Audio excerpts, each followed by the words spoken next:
Oh my goodness. Such an abundance of faces. I'm really happy that you all could make it. This has been a journey. Originally, there were supposed to be book panels instead of these paintings that I've done, but if you've ever worked with graphite in meticulous detail, 32 of those to belt out, it's pretty hard. So I asked Yume if I could replace it with something, and she said, yeah, let's go for it. So I was thinking of what kind of medium I should work in, and since watercolor and ink and I have been friends for 7 years, and I've become fairly decent at it, I decided that that would be an excellent choice. That, and I plan on traveling to Japan next summer, so I wanted to have that Oriental influence in me, so I wanted to do Sumier paintings particularly. And Yume has been such an asset to that because she supplied the paper and the contact to get them mounted as they are now.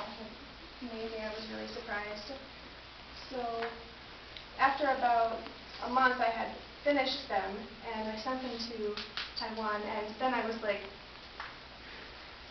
I'm lost and I don't have anything to do with my hands now. So I said, well, why not try something else in the same vein, but something that people don't normally think about. At least with my experience, whenever the topic of 7 deadly sins comes up, I never think about the 7 heavenly virtues. So, and DC brought that up to me, DC Wilson. And so I asked Yume, hey, can I do this in less than a month? And she's like, no, lady. So I said, I'll prove it to you. So the next day I went and I got some birch and I started cranking them out. So the materials are on purpose. I decided to do all the women of sins because in early Christianity, a woman was said to have committed the first sin. So I did all of them as women, and they're on taffeta paper because that's said to be, women are stereotypically said to be fragile, and I think that them being mounted on silk is a really good addition because through a little research I learned that in a household, how many layers a woman has in her kimono represents how wealthy she is, and